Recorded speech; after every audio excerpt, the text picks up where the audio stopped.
Good evening, everyone, and welcome to the public board meeting of the Board of Education for SD 72 Campbell River on this Tuesday, April 9th, 2024. I'd like to begin this meeting by acknowledging that we are here on the territories of the Liquid Nations, and I wish to express my gratitude for their generational stewardship of these lands so that we may live, work, and do our business here. On to Chairperson's remarks. As we return from spring break, we find ourselves gathering feedback to guide the budget cycle and preparing as trustees for the BCSTA AGM held in Vancouver later next week. BCSTA AGM is the annual business meeting of the Trustees Professional Organization. Trustees also attend a fall conference called the BCSTA Academy, which is geared towards professional learning and leadership capacity building. AGM 2024 will see trustees debate 4 extraordinary motions, which are changes to the BCSTA bylaws or foundational statements, and 29 substantive motions, which can be either an action or policy motion. The intention of an action-related motion is to call on BCSTA to influence the public education system by collectively advocating for change. The intention of a policy-related motion is to define a long-term objective, position, or belief of the association on behalf of provincial tables. Motions are brought forward for debate by individual school districts or regional associations such as VISTA, which is the Vancouver Island School Trustees Association, of which we are a member. Themes at AGM this year focus on funding for additional student supports, accessibility, employment, recruitment, and specialist challenges, student voice, childcare funding, supporting new Canadian students, environmental targets, and capital improvement funding for aging infrastructure. SD 72 has not put forth a motion to this year's AGM, but has co-signed one as a member of VISTA. I'm looking forward to discussions and gathering insight into other districts' concerns around the province. Superintendent Manning and I were invited on Friday, April 5th to a small gathering at Sybil Andrews Cottage to have some FaceTime with Premier David Eby. We were able to share our ongoing success rolling out the before and after school childcare facilities and discuss SD 72's key major capital request, the rebuild of Cedar Elementary. Premier Eby was receptive to our information and thanked us for our update, but no promises. And finally, we are pleased to announce the grand opening of Ripple Rock's childcare facility, the first to completion, this Friday, April 12th. We look forward to the completion of the construction on the remaining sites in time for fall 2024. Thank you to the construction contractors, operations department, EA staffing the sites, and to Melinda Gabrielle for her leadership as we continue through our district to alleviate some of the stresses on childcare across our communities. Thank you. On to Superintendent remarks. Thank you, Chair Eddie. And I realize that we've already been back from spring break for over a week now, but it does feel like we've just gotten back. And I'd just like to welcome everyone back from spring break and say how impressed I've been with the passion, enthusiasm, and energy that everyone has come back from the break, whether they were away for 2 weeks and enjoying a far-flung vacation or whether they had a staycation at home. Everyone seems to have come back really re-energized. And for us in the school district, it is a time of re-energization because we are moving into staffing and budget full steam ahead and are working very hard on that. I did want to mention what Chair Eddie was saying about the childcare grand opening on Friday at Ripple Rock. It is just a single building, but that grand opening will represent all 7 sites that we hope to have in play for next year. And I know there's 2 other sites that are very close to completion. We're very excited to be getting into those buildings. I wanted to spend a little bit of time just talking about what's coming up in the next couple of weeks in the school district. SpongeBob the musical happens tomorrow at Carey High. It opens tomorrow for the rest of the week and then has a matinee on Saturday at 2 p.m.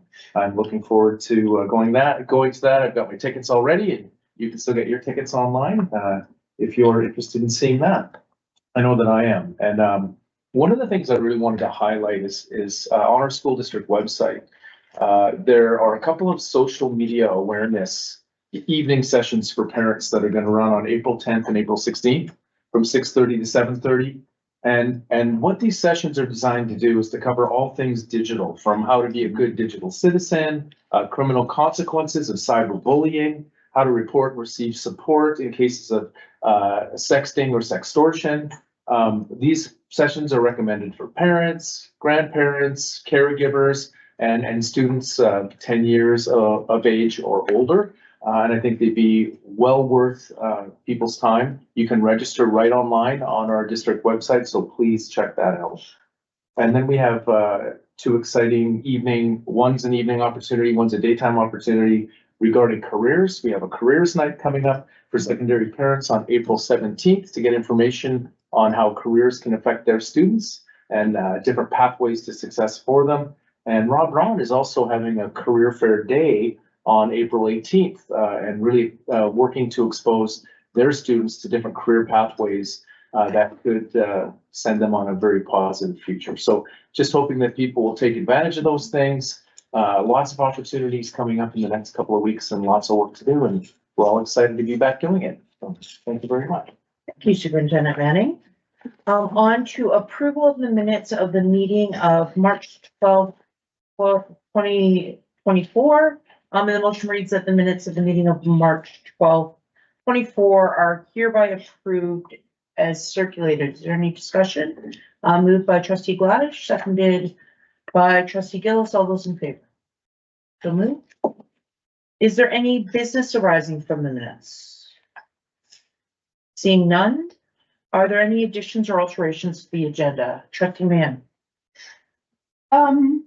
Maybe this is business arising from the minutes. I was wondering if I might place on the agenda a brief conversation around the McCreary report that was presented at the March 12th meeting. Absolutely. And is under any other business or under educational submissions? Maybe under educational issues. Okay. A.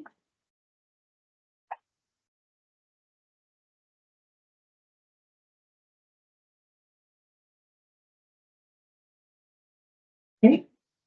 Are there any other additions to the agenda? Seeing none, the motion reads that the agenda is hereby approved as amended. May I have a mover? Trustee Briggs, seconded by Trustee Hagan. All those in favor? Thank you. Report of the board decisions from April 9th, 2024 confidential meeting. Yes. Dealt with matters of personnel, land, and legal. Thank you, Vice Chair Gillis. 8A, I just want to acknowledge receipt of correspondence dated April 3rd from community member Ann Boyd. There are no public submissions and there are no agenda submissions. So on to 11A, which are educational submissions. And I would like to welcome Mercedes Hayden up to speak about international programs. Good evening, Good evening. Chairperson, Vice Chair, and colleagues. Thank you kindly.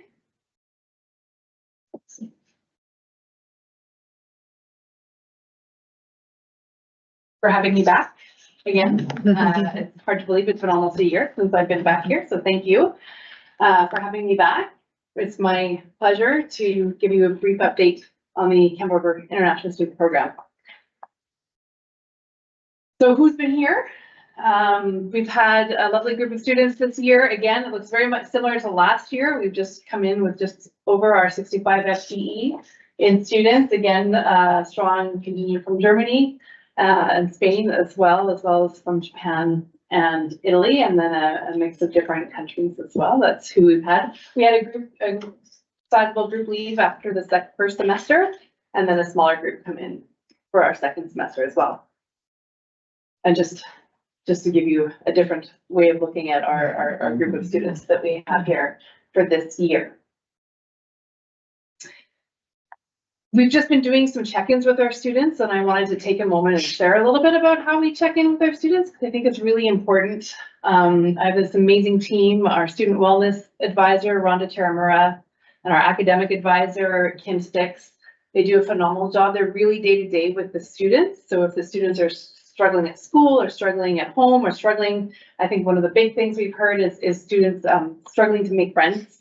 They don't realize some of the skills that they need some help with and support with. So we've developed some nice tools for starting conversations and strategies for the students. So it's been great. And I wanted to share, just because we just did it, we did some digital check-ins. We do monthly check-ins in person with the students. In fact, our team will be at the schools this week for lunch meetings. We bring pizza, we bring kids together. So we have eyes on them at least once a month. But we also do these digital check-ins, and we do like these little questions. How happy are you? And I'm happy to say the majority of the kids are doing great and fine. And of course, these couple here that are not doing so great, we know who that is, and we are meeting them more often and working with them. We do a variety of activities with the kids. We just did bowling the other night, and we're finding we're having to adjust a little bit to meet students' needs. Some of the activities that we've done in the past are not resonating with them as well as they have in the past. So we're changing things up and trying some different things for the kids and providing them more opportunities to come together, because I'm finding that's really what they need right now, is just lots of opportunities for coming together, whereas perhaps in the past they were able to have that initiative on their own a little bit easier. So we've got a couple things that we're doing with the kids. Of course, homestay, it is integral to our program. These are the people who are looking after the kids, has eyes on the kids every single day. When we think something's not right with the students, the host parents usually know about that. So they are integral to our program, and really happy to say that the majority of our kids are feeling very connected with our host families. I told you last year we were going to launch our very first exchange to France. That was our kids went to France for the month of July. The French kids came back here for the month of August. And so I've got a couple photos from our students who went. This is one of our Timberline students that's from the Eiffel Tower there, but otherwise the rest of the photos are of our students and the families and some of the great things that they did around Campbell River and around Vancouver Island. It was really, really interesting to hear the feedback from the parents, how much they appreciated the experience. I think that was a surprise for some of our local parents, how much they appreciated having that French student with them from August and interacting. So just beyond just our own students who got to go on this exchange, also really valuable for the family. Looking ahead, we're looking very similar to this year, projecting a 65 FTE program. We're most of the way there, so I fully expect that we'll meet those numbers. And again, a very similar mix of students. Couple notable exceptions, but our first student from Hungary, student from Thailand, so that's exciting for us. So what's next for our group? Beyond, obviously the main part of our program is supporting the international students and supporting them through until the end of June, and then welcoming the new ones in September. We've also got a few, if you didn't know, we've got 4 practicum students, student teachers coming from Switzerland. This is a relationship we've had for about a decade, I want to say. It used to be through VIU. So we've had these student teachers come for a long time. They're placed in a couple of different elementary schools, if that's what they're about to teach. And now we have this direct relationship with that university. So we have 4 coming in May. It's usually very well received at the schools. The teachers love it. The students love it. Mm-hmm. We've just started some conversations with the Ishikari group, because the Twinning Society has dropped off, and I personally have a vested interest. I've hosted one of the Young Ambassadors before. My daughter went in 2019 for 10 days to Japan as a Young Ambassador. So I'm really excited if we can help support the resurrection of those exchange opportunities. And then of course we will continue with the French exchange program this summer.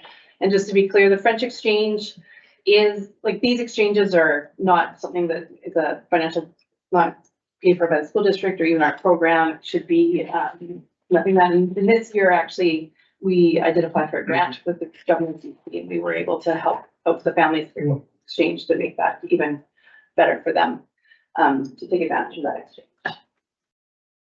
So I decided to change things up a little bit this time, and I've got one of our students, Arata, Tsujimoto, come on up. He's going to take a couple minutes and introduce himself and share a little bit about his experience here. Okay. Nice to meet you guys. My name is Alada Tsujimoto, and I'm gonna introduce myself a little bit. My hobby is fishing, as you can see on yeah, basket Johnson. And I also like to do some kind of research stuff about marine biology, like fishing. I like fish. So yeah, this is me. So very nice to meet you guys today, and I'm so excited to talk about my experience living here. And okay, let's talk about why did I pick here to come as an international student. What do you think it is? It's a Japanese comic book called Fishing Freak Sanpei, like me. The main character Sanpei goes all over the world and try to catch a massive fish like kingston, like tais. Yes, there is one story. He goes to Campbell River and try to catch a huge tais salmon from boat. And I read it when I was about 5 years old, and I knew this place. So since I was 5 years old, and 2 years ago, I was looking for the place to go as an international student. Then my international advisor in Japan get a like the option here as an option. So then I decided to come here in 1 second.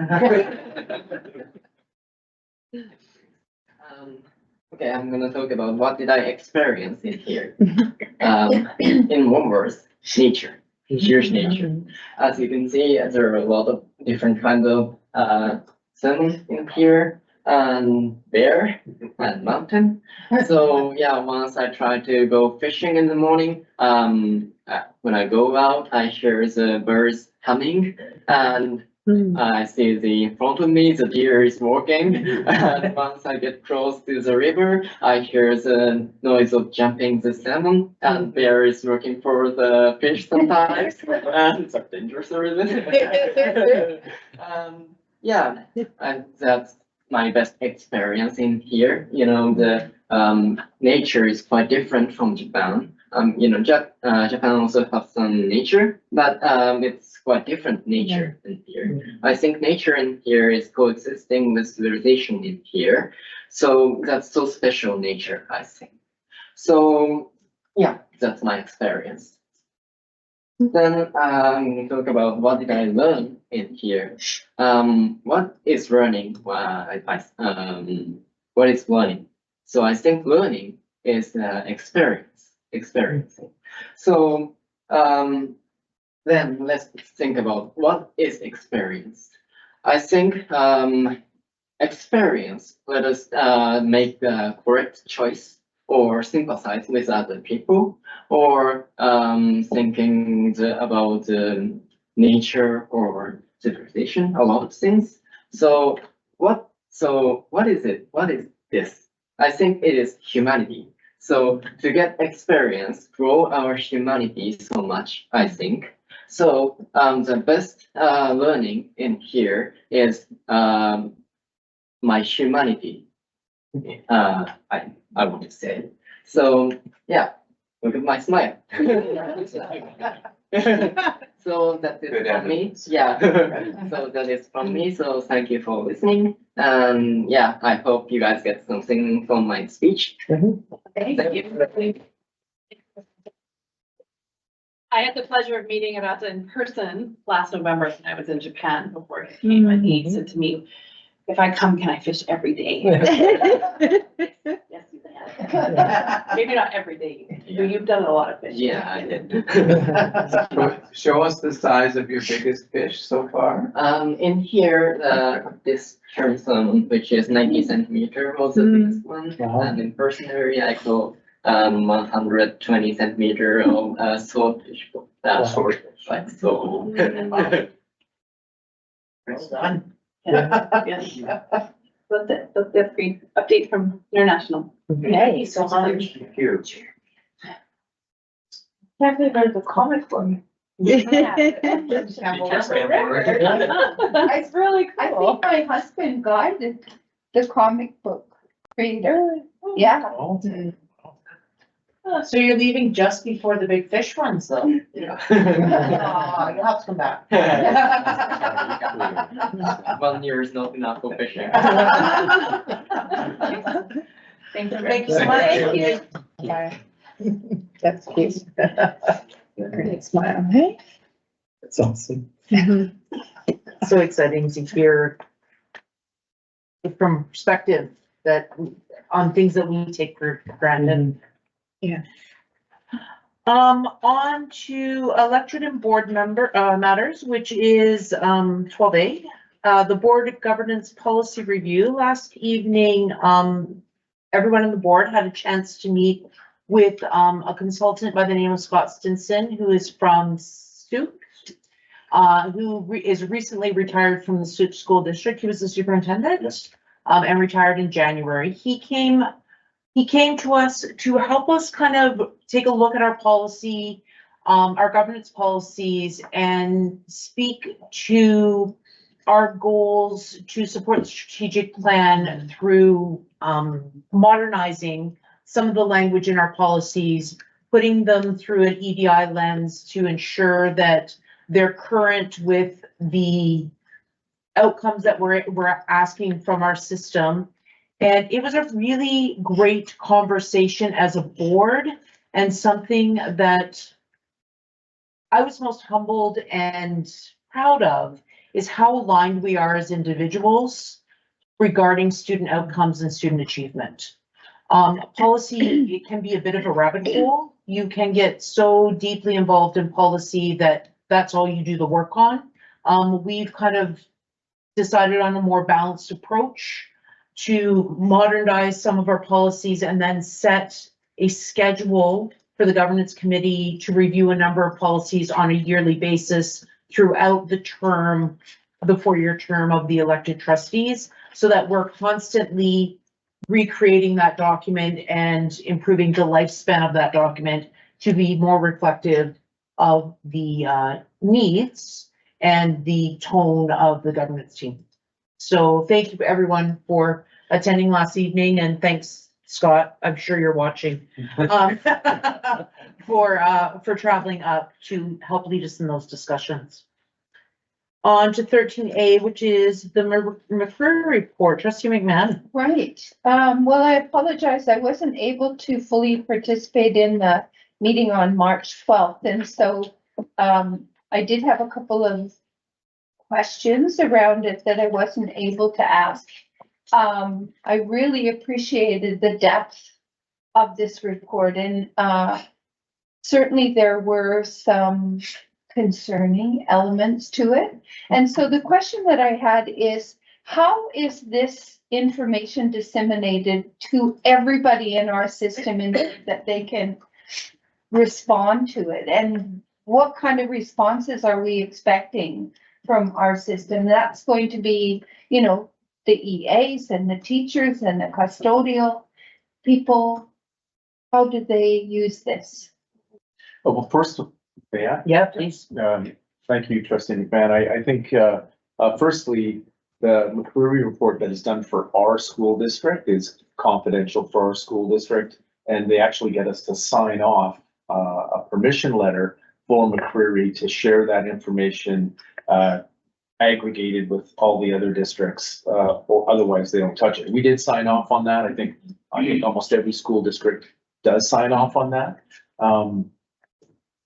Being new to the district, I'm not sure if 5 years ago the McCreary report was shared in a public forum as we did in the school board, but it is in the school board minutes. It is a public document now for our membership. I know that there are people, for instance, in inclusive services that they also get the McCreary report, share it with their staff. McCreary staff will also work with us if there are factors in the report that we have questions over or we need more clarification. They're willing to come to our district. They're willing to do Zoom sessions with our staff. So there's a variety of ways we can go about sharing that information.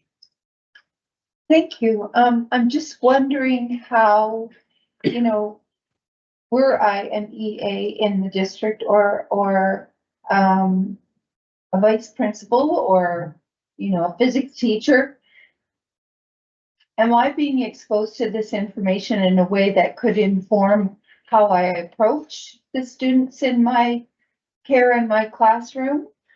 Because the McCreary report is confidential in nature, we get a synopsis for our district. We would never be able to identify who the students were that took the report. They Yeah. would just get a generalized idea that, 15-year-olds in our school district of those that took it are expressing this via this report. Right, and I guess that's the information I would like that physics teacher to know, that maybe, X percentage of the students in their class have already vaped coming into their morning class. And so how will that inform me and the way in which I interact with them? Or that they haven't slept, or that they, X percentage of my students haven't had breakfast, or, all of those things that might color the way in which I create an environment for them to best learn. Mhm. I do know that what we do with many of our reports, for instance, the How Are You Doing report, it's shared with all principals, vice principals. I have had requests from principals and vice principals for that slide show, and I shared it with them as they are sharing it with their staff. So it kind of is a top-down Yeah, dissemination model where we get it out to the field. so is that an expectation that we have of administrators for different schools, or do we wait for them to ask us for it? Yeah, I don't know that it's an expectation, because one of the things that tends to happen in public education is students, staff, parents get to a point where they feel saturated because they're surveyed to death. And it's almost an overkill of information. We can provide the information whenever it's requested. I'm not so sure that sending it out en masse really hits the people who are going to use it. And I'm a little bit aware as the superintendent that when I send something out, I don't want people to be hitting delete because, oh, here's another message from the superintendent. We have too much on our plate already, but I'm more than willing to share it with anyone who asks. And I think our inclusive education department has a pretty good finger on the pulse of their staff, and they share it as well. Thank you.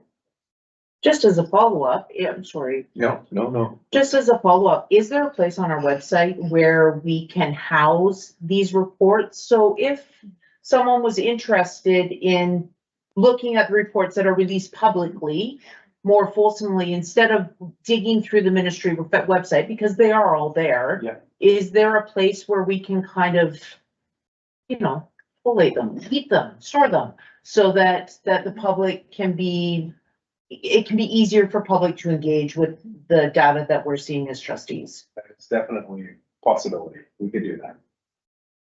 Yeah, just reflecting on it, I think when these kinds of reports, and I really value them because they do give us a snapshot or an overview, but I think it is, as always, it's one source of data or information, and I think there are people in our system who will pay very close attention because that's their nature. They want to have as much information as they can about their students. But I also think there are some departments, for example, inclusive education, that will probably pay very close attention, more so maybe than every single classroom teacher. To me, it's a wonderful, maybe isn't the right word, but it's a great general check-in to give us a sense from time to time, and to the things that speak to us are the things that obviously we want to, pay attention to in our own practice individually, and sometimes as a whole school. So sorry, that's just the thought. And just as a follow-up too, I think it might lead us or people in those positions to think about how are we meeting the needs of those children who are experiencing those things that are documented in that report, how do we meet their needs as a school, as a system, knowing that some of it can't be met by school, it's community. And so therefore we need to make sure we have our, you know, collaboration in line with community people who support students on the home front, whereas we try our best on the school fronts. Just a comment. Thank you. Thank you. Thanks for surfacing that, Joyce. On to business administration. In your package, you'll see finance warrant number 8 dated February 29th, 2024. Again, this is a monthly finance warrant that School District 72 releases to the accounting department. And it does require a motion. And the motion reads that the finance warrant number 8 dated February 29th, 2024 be accepted as presented. May I have a mover? Trustee Gillis, seconded by Trustee Hagan. All those in favor? Thank you. If I could just point out with this, there's actually a proposed new version. So the full finance warrant is in its entirety for the first section. But if you go to the back of it, there's a new page 1 and a new page 2 that we're going to propose for future finance warrants, that be the model. And it's a bit of a time saving. It works a bit better with our automated system. But basically it's the same information, but it's condensed a little bit differently. All the data is there. Some of the data that was on the previous first page moves to the second page. But it is still there, and then everything after that remains the same. So it is a time saving for staff as well. So I support that recommendation. And unless there's any objections, we'll move to that. You see the new version next. Will the font size of the numbers be any bigger? Bigger. We can, because that's there. Please. Thank you, Secretary Pat. Treasurer Patrick. On to the preliminary operating grant 2024 to 25. Yeah, so just before spring break, and they always do it like the last day before spring break, they presented updated funding for our school district. So we submit our enrollment, which then updates what funding we're gonna get for next year. Hey, it's working. Which we're gonna get for next year. And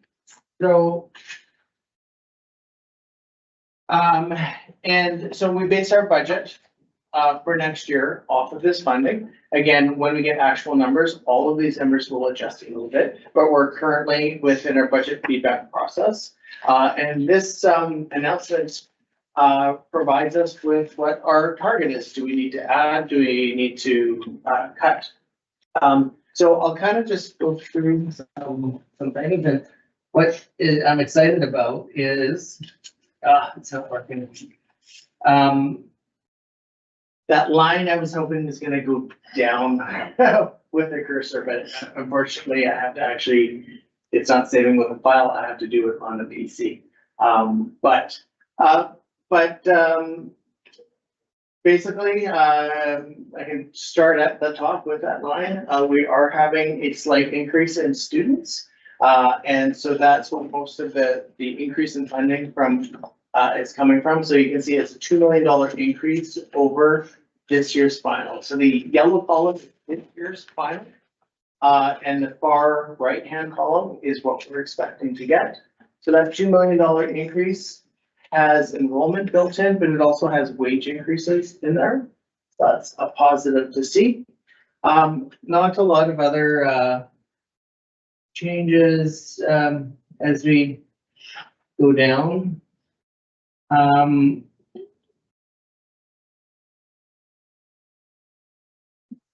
The changes for special education level 1, 2, and 3 really are quite a little bit up in level 3, down in level 2, but with the increase in some of the wage and the block increases, we're seeing a little bit of an increase.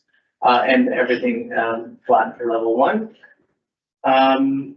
Another potential swing that I heard another school district had a really big negative impact is the salary differential. It's basically a change of $9,000, which is great news because it can swing up or down $500,000. So for it to come equivalent to the previous year, it's great news. Now, this is the surprise. The unique geographic factors for us. Generally, it doesn't change year to year, just very minor. It's a little bit based on enrollment. A big part of it is how far you are from major metropolitan centers, factoring in like the size of your district, extra shipping costs, extra heating costs, cold area, and so forth. And just how many people, so we've got remote members.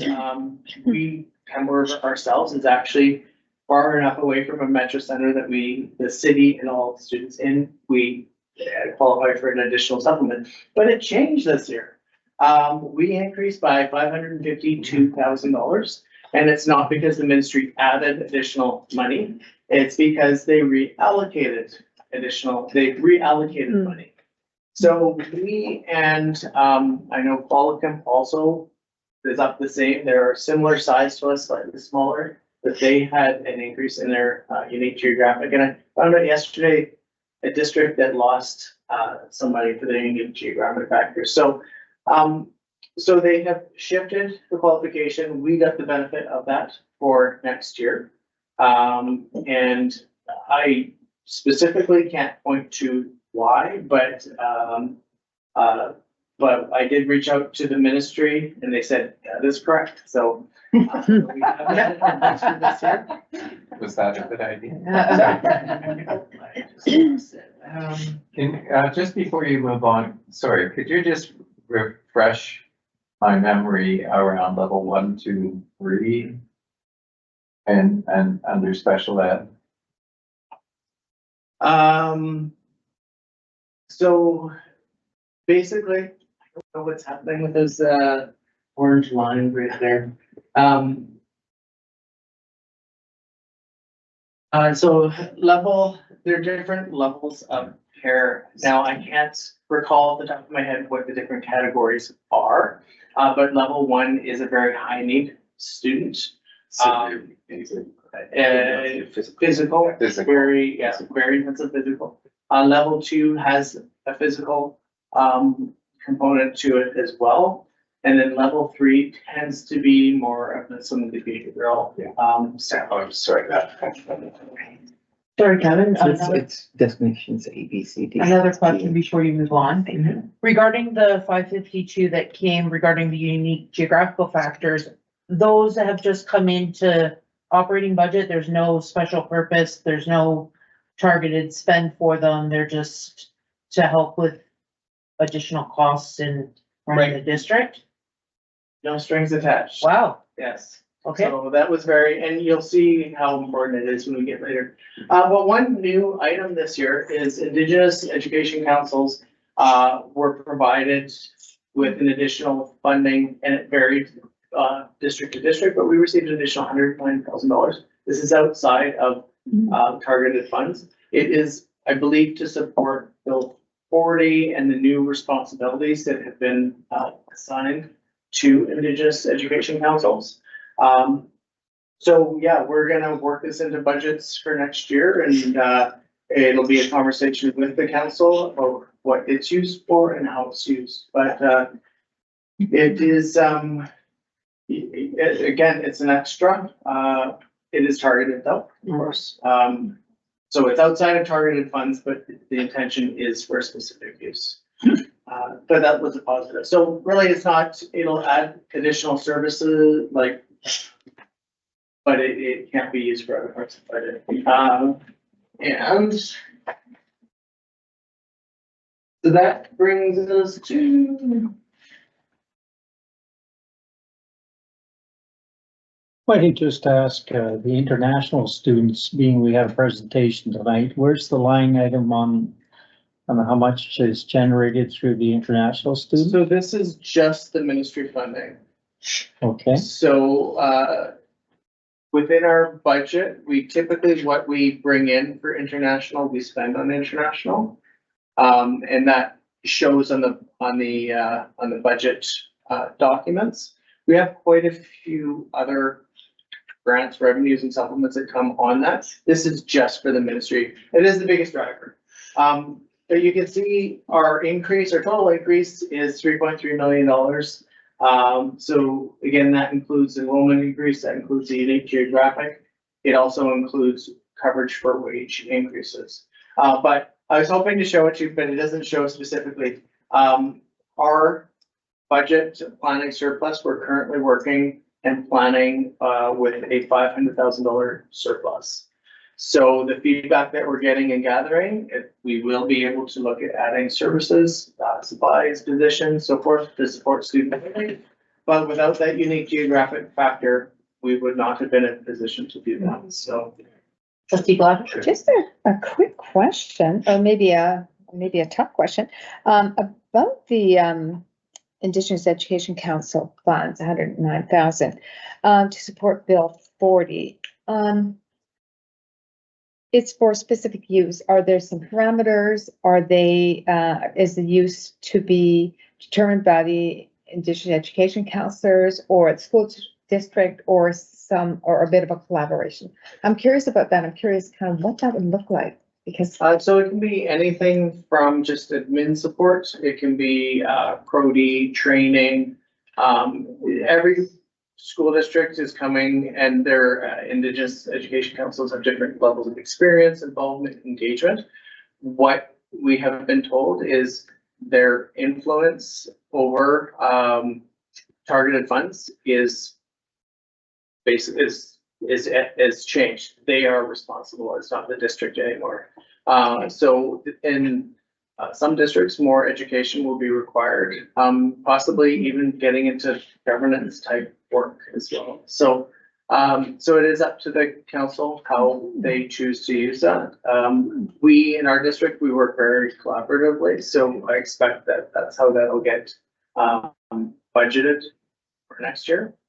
And yeah, and we'll see what comes out of it. I'm looking forward to hearing what comes out of it. Yeah. Thank you.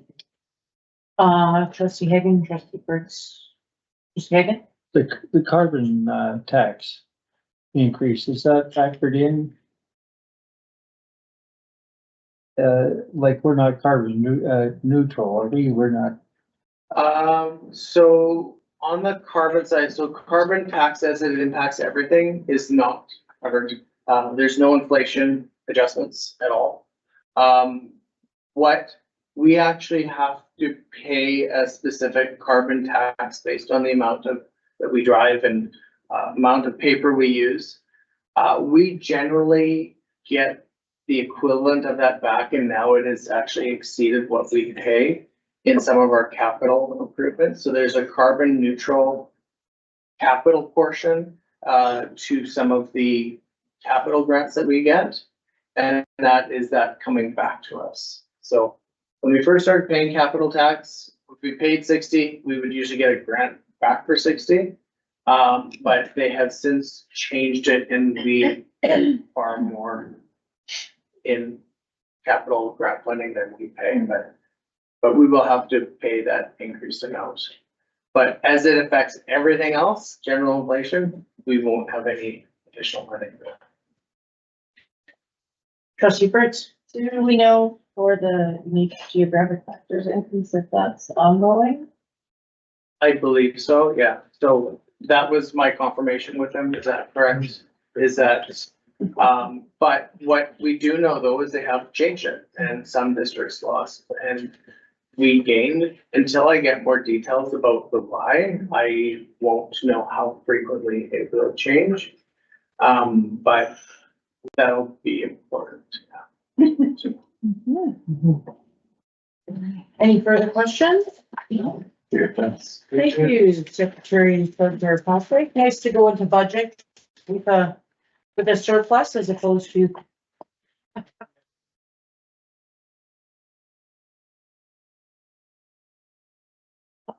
So with that, that concludes our public board meeting agenda. Is there any questions from the online forum or from anyone present in this meeting? No questions from online. Seeing none? Seeing none, may I have a, was that a yes? Do you have a question? Just a quick one, sorry. No, it's I okay. could have asked after too. The new format, of the monthly financial warrant. Are they looking at just replacing page 1 and 2, like the format of page 1 and 2? Or is the 2-pager going to replace that entire monthly financial warrant that's usually like 10 or 12 pages? No, the remainder will stay the same. It's just page 1 will get replaced with a new page 1, page 2 will get replaced with a new page 2. Terrific, thank you. That's really helpful. Thank you. Any further questions? Seeing none, may I have a motion to adjourn? Trustee Hagan, thank you.